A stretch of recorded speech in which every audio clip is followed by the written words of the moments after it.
नमस्कार दोस्तों, बहुत बहुत स्वागत है आपका इंडिया नाउ में और मैं हूं संदीप पाल। 18वीं लोकसभा का संसद सत्र चल रहा है। राष्ट्रपति के अभिभाषण के धन्यवाद प्रस्ताव के दौरान सांसदों ने अपने अपने भाषण दिए। इस बीच आज़ाद समाज पार्टी के अध्यक्ष नगीना से सांसद चंद्रशेखर ने भी दमदार भाषण दिया, जोरदार भाषण दिया और कई ऐसे मुद्दे उठाए बहुजन से जुड़े हुए जो अब तक दबे हुए थे, जिनकी चर्चा नहीं हो रही थी, जिनकी बात नहीं की जा रही थी। उन सभी मुद्दों को उन्होंने देश की जनता के सामने सदन के पटल पर रखा और इस दौरान चंद्रशेखर ने आज़ादी, जाति जनगणना, संख्या के आधार पर आरक्षण, शहरी ग्रामीण क्षेत्रों के विकास, बहुजन समाज के छात्रों के साथ हो रहे भेदभाव का मुद्दा उठाया। बहुजनों की आवाज़ बनकर चंद्रशेखर संसद में जमकर गरजे। चंद्रशेखर ने अपने भाषण में क्या कुछ कहा और किस तरह जोरदार तरीके से बहुजनों की आवाज़ उठाई, आप भी सुनिए। मानता हूँ कि सामाजिक न्याय तभी होगा माननीय सभापति जी, जब जातीय जनगणना पूरी होगी और जातीय जनगणना कराई जाएगी और साथ साथ संख्या के आधार पर आरक्षण जो है वंचित वर्गों का बढ़ाया जाएगा। उसके साथ साथ जब राष्ट्रपति जी अभिभाषण में बात रखी थी तो उन्होंने शहरी और ग्रामीण क्षेत्रों के विकास की बात कही और ये भी कहा कि दुनिया में सबसे उत्तम शहर हमारे यहाँ बने। लेकिन माननीय सभापति जी, 70% आबादी तो गांव में निवास करती है, तो गांव की आबादी के बारे में भी सोचना होगा तो उनका जीवन कैसे बदले। माननीय सभापति जी, उच्च शैक्षणिक संस्थानों में बहुजन समाज के जो छात्र हैं उनके साथ कास्ट एट्रोसिटी हो रही है, निरंतर उनकी हत्या हो रही है। साथ साथ जो सरकारी कर्मचारी हैं दफ्तरों में उनके साथ भी SC ST OBC और मुस्लिम और अन्य धार्मिक अल्पसंख्यक उनके साथ भी माननीय सभापति जी जातिगत और धार्मिक जो है शोषण किया जा रहा है। इसलिए मेरी मांग भी है कि पुरानी पेंशन को भी अध्यक्ष जी बहाल किया जाए। जो कर्मचारी देश की सेवा में लगे हैं उनका भी सम्मान होना चाहिए। साथ साथ सभापति जी, भाजपा ने चुनावी लाभ के लिए सबका साथ सबका विकास के नारे दिए जो खोखले हैं, क्योंकि 10 साल में दलित, पिछड़े, आदिवासी, मुस्लिम और अन्य धार्मिक अल्पसंख्यक के जो अत्याचार हुए हैं वो किससे छिपे हुए नहीं हैं। ये गलत है, ये बंद होना चाहिए।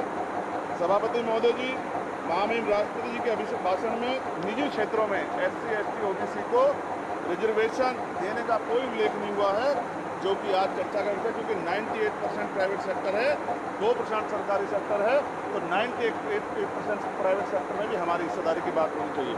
माननीय सभापति जी, आशा कार्यकर्ताओं, आंगनबाड़ी वर्करों, भोजन माताओं के वेतन वृद्धि पे भी कोई उल्लेख नहीं हुआ है, वो भी अभी नंगे, उन पर भी सोचना पड़ेगा।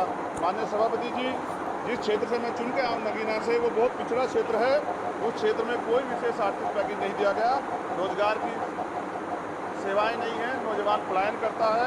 IIT, IIM, एम्स, केंद्रीय विद्यालय आदि शिक्षा में और चिकित्सा संस्थानों की स्थापना होनी चाहिए, जो कि नहीं है।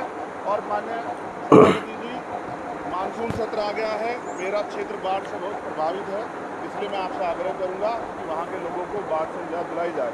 माननीय सभापति जी, चीन हमें आंख दिखा रहा है और लगातार हमारे देश की सीमाओं में घुसपैठ कर रहा है, इसलिए अग्निवीर चंद्रशेखर आज़ाद ने अपने भाषण में कहा कि 1947 को हम जरूर आज़ाद हो गए, लेकिन देश में धन, धरती, राजपाट में बंटवारा नहीं हुआ है।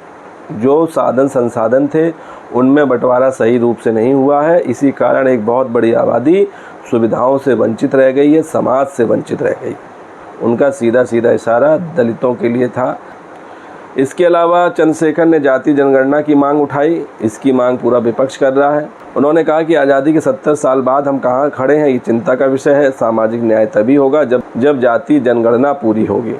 उन्होंने कहा कि जाति जनगणना कराई जाए, साथ ही साथ संख्या के आधार पर आरक्षण हो, वंचित वर्गों को बढ़ाया जाए। उनके साथ 70% आबादी तो गांव में रहती है। ऐसे में गांव की आबादी के बारे में सोचना होगा, उनका जीवन कैसे बदले। इसके अलावा बहुजन समाज के छात्रों के साथ जो भेदभाव हो रहा है उसको लेकर भी उन्होंने सदन में अपनी बात रखी। उन्होंने कहा कि उच्च शैक्षणिक संस्थानों में बहुजन समाज के जो छात्र हैं उनके साथ जात के नाम पर भेदभाव होता है और उनके साथ बुरा बर्ताव होता है। सरकारी कर्मचारी दफ्तरों में भी ऐसा ही रवैया है। इसके लिए बदलाव की ज़रूरत है। साथ ही पुरानी पेंशन को भी बहाल किया जाए। इसके अलावा अल्पसंख्यकों पर जो अत्याचार हो रहा है उस पर उन्होंने सदन का ध्यान खींचा और इसके साथ साथ अग्निवीर योजना को भी हटाने की मांग की। तो ये सब बातें चंद्रशेखर ने अपने दमदार भाषण में कही। तो वीडियो पसंद आया हो तो चैनल को लाइक शेयर सब्सक्राइब करना ना भूलिए। तब तक के लिए नमस्कार।